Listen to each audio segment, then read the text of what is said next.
Hello दोस्तों, स्वागत है आपका अपने यूट्यूब चैनल डिफेंस स्टडी पे। दोस्तों आज मैं आपको देखिए प्रीवियस ईयर का पेपर लेके आया हूँ। ये मैंने नहीं लिखा, ये किताब में लिख के आया था और ये पिछले वर्ष का पेपर है इंग्लिश का, बेस्ड ऑन मेमोरी। और ये कितने एग्जाम मतलब एग्जाम भी लिखा, डेट वेट सब लिखी है। और ये पुराना पेपर है, मतलब ये 15 तक मैंने क्वेश्चन करा दिए थे और आज मैं 16 से लेके 25 तक कराऊंगा। ठीक है, तो ये ऐसा होता है कि 16 से 25 से मतलब 10 क्वेश्चन है, 16 भी ऐड है ना इसमें, तो 10 में से आपके 8 कट ऑफ ला के दिखाइएगा कमेंट में। ठीक है, अब इसमें देखिए क्या होता है, सही बताइएगा कमेंट में, सच बताइएगा कितने नंबर आपके आए। ठीक, कम आते तो कोई बात नहीं, 5 6 7 जितने भी आते बताइएगा ज़रूर। कट ऑफ आपके 8 नंबर है। Could I use your phone he said, तो इसमें क्या होता है मैं आपको बताता हूँ। इसको नरेशन चेंज करना, नरेशन डायरेक्ट इनडायरेक्ट होते हैं, ये आपका इनडायरेक्ट में दिया गया है। इनडायरेक्ट से डायरेक्ट में बनाना थोड़ा आपको कठिन लगता होगा, ठीक है, लेकिन ये होता है कि इसमें थोड़ा मेथड पकड़िए, लॉजिक समझिए। इसमें क्या होता है मैं आपको बताता हूँ। इसमें देखिए एलिमिनेट करना सीखिए कि ये ही सेट दिया गया है, इस सेट के बाद ये हेल्पिंग से मतलब कुड से कैन कुड, ये मतलब इससे स्टार्ट होता है हेल्पिंग से, तो यहाँ पे आपका आस्केट का प्रयोग करते हैं। ठीक है, तो ये आस्केट लगेगा, आस्केट लगेगा, आस्केट लगेगा, अच्छी बात है, लेकिन चौथे में नहीं है, तो ये आपका एलिमिनेट हो गया। फोकस आपका 1 2 3 पे होना चाहिए। और ये कि ध्यान से सुनिएगा, मैं थोड़ा इनडायरेक्ट बताता हूँ तो ध्यान से बताता हूँ, मतलब टाइम लेके बताता हूँ आराम से। देखिए अब इफ़ का प्रयोग करते हैं आस्केट के बाद, तो यहाँ पे ये इतना सही है, मी इफ़ सही है। ठीक है, लेकिन अब ये इंपॉर्टेंट बात बता दूँ मैं, जब भी ये चीज़ जो दी जाती है, तो यदि मैं ये इसको थर्ड पर्सन कहते हैं। थर्ड पर्सन में कौन कौन आते हैं मैं आपको बता दूँगा आज, कि ही सी इट दे या किसी का नाम वो कभी भी चेंज नहीं होते हैं, तो वो ही के ही रहेंगे। तो ही और ही आपके 2 ऑप्शन में है केवल, तो दूसरा भी गलत हो गया, पहला पहला पहला ही राइट हो गया, क्योंकि चौथा तो गलत हो ही गया था। चलिए, तो इसमें कोई आपको दिक्कत नहीं होनी पड़ी। ये इसमें इसमें सेट 2 था, गलत है। इसमें आपका सी ये गलत है, आई ये गलत है, मतलब पहला आपका राइट हो गया। ये जो थर्ड पर्सन होता है ही सी इट दे कभी नहीं चेंज होता, तो मतलब आप समझ सकते हैं कि धीरे धीरे कोई कोई मतलब पहला लॉजिक ये है कि सेट मतलब सेट के स्थान पर आस्कर लगेगा, केवल एक में मिल गया, चलिए अच्छी बात है। दूसरे तीसरे में मिला था, लेकिन ही किस में, केवल इसी में। ऐसे ही पेपर में एलिमिनेट करना सीखे और आराम से करते रहिएगा, आपका पेपर में गलत नहीं होगा कभी भी। ठीक है, अब देखिए नेक्स्ट है, he said to me do you know who killed him.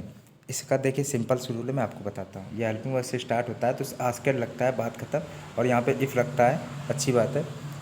एक सेकेंड रुकिएगा, चलिए, तो फिर यहाँ सेट टू तो होगा नहीं, पहला दूसरा तीसरा में कोई होगा। और ऐसा होता है कि हु किल्ड हिम, किल्ड ये आपकी सेकंड फॉर्म है। अब जब सेकंड फॉर्म और या मान सकते हो सेकंड फॉर्म या डिड को किस में चेंज करते हैं, नरेशन में हैड में चेंज करते हैं।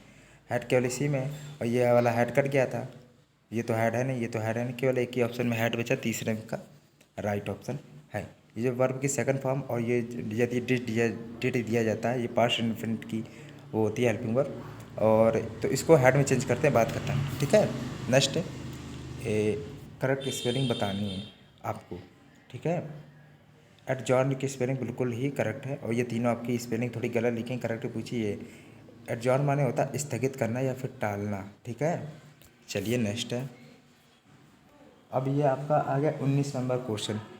तो 19 नंबर में मिस स्पेल, देखिए ये स्पेलिंग सही लिखी, ये स्पेलिंग सही लिखी, ये स्पेलिंग सही लिखी, लेकिन गलत क्या है, मिस स्पेल्ट आपके दूसरे नंबर की स्पेलिंग गलत क्या है मैं आपको लिख दे रहा हूँ इधर। ठीक है, इंजीनियस होती है, GENUOUS होती है। ठीक है, मैंने आपको बता दिया।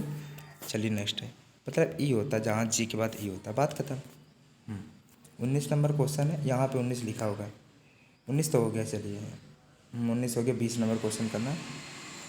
फ्लाई का क्या होता है, फ्लाई का देखिए, फ्लाई के फर्स्ट फॉर्म तो ये हो गया, सेकंड होती है फ्लाई फ्ली, फिर होता है फ्लॉन, फ्लॉन ये लिखा है थर्ड, लेकिन सेकंड पूछी गई तो फ्ली होती है। फ्लाई मैंने उड़ना होता है। ठीक है, अब नेक्स्ट है, देखिए ज़रा 21 नंबर क्वेश्चन आपसे पूछा गया था, क्या दिया गया आपका, क्या दिया देखिए, चूज़ द करेक्ट एडजेक्टिव। तो इसमें क्या है, एडजेक्टिव बताना तो बिल्कुल सिंपल है, जहाँ पे एवल लगा रहता है लास्ट में वो आपका एडजेक्टिव होता है। ठीक है, देखिए ये सिंपल सा रूल मैं इसका बता दूँ, हार्डली और स्कैर्सली के बाद क्या लगता है आप खुद बताइए ज़रा मुझे। तो इसका रूल होता है व्हेन का प्रयोग करते हैं। ठीक है, और एक और फेमस आपका पूछा जाता है, नो सूनर के बाद देन का प्रयोग करते हैं, नो सूनर देन, THAN वाला देन होता है। ठीक है, बाद में देन का प्रयोग करते हैं, और हार्डली के बाद और स्कैर्सली भी लिखा हो तो वो WHEN का प्रयोग करते हैं। यहाँ पे राइट ऑप्शन दूसरा है। इससे देखिए कॉन्सेप्ट आपका मस्त क्लियर हो गया। और ये भी मैंने इसमें भी थोड़ा कॉन्सेप्ट बताया है, ठीक है। और ये सब तो आपके करेक्ट इनकरेक्ट वाले थे, चलिए। और 23 से 25 तक करना है आपको। और 10 में से 8 किसके यहाँ कमेंट में बताइएगा ज़रूर। 10 में से 8 किसके यहाँ कमेंट में ज़रूर बताइएगा, ना कम आए तो भी बताइएगा। It is time your decide on your next course of action. इस इन तीनों से भी तीन आपके कॉन्सेप्ट क्लियर होंगे, ठीक है। चलिए 23 नंबर क्वेश्चन है, तो मैं आपको आज बता दूं कि देखिए, जब भी यदि सेंटेंस इज मतलब इट इज़ टाइम, ठीक है, इट इज़ टाइम या इट इज़ हाई टाइम से स्टार्ट होता है, थोड़ा ध्यान से सुनिएगा। इट इज़ टाइम या इट इज़ हाई टाइम से स्टार्ट होता है, तो उसकी जो मतलब बाद में जो वर्ब आती है वो हमेशा सेकंड फॉर्म आती है, ठीक है, सेकंड फॉर्म आती है वर्ब।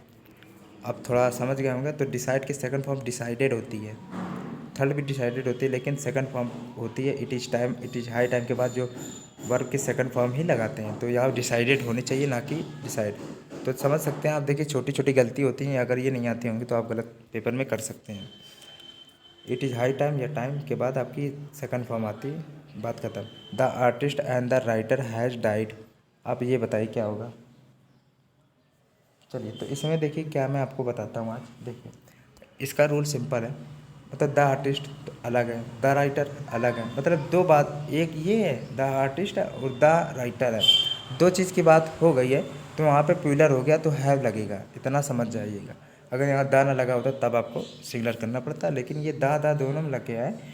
जब दा अगर एक अलग हो, ये अलग है, ये कंजक्शन होता है, ये दो अलग अलग सेंटेंसों को जोड़ने का काम करता है, ठीक है।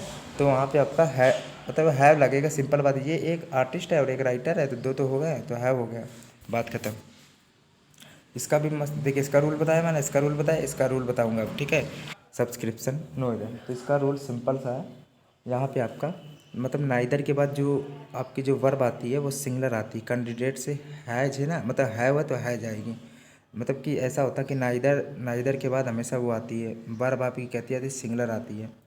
नाइदर के बाद वर्ब आपकी सिंगुलर आती है, तो ये मैंने देखिए बता दिया। और नाइदर का एक पेयर चलता है, नाइदर नॉर होता है, आइदर और होता है, ठीक है, वो तो अलग बात है। लेकिन यहाँ पे सिंगुलर का प्रयोग करेंगे, वो वर्ब आपकी सिंगुलर आती है, हैव नहीं हैज होगा, ठीक है। चलिए आप ये सोचेंगे कैंडिडेट्स हैं तो बहुत सारे कैंडिडेट्स होंगे, लेकिन है होगा नहीं, पर नाइदर लगा होता है ना, तो आपका सिंगुलर वर्ब लगाते हैं तो हैज लगेगा, ठीक है। यही तो आपकी इंग्लिश होती है।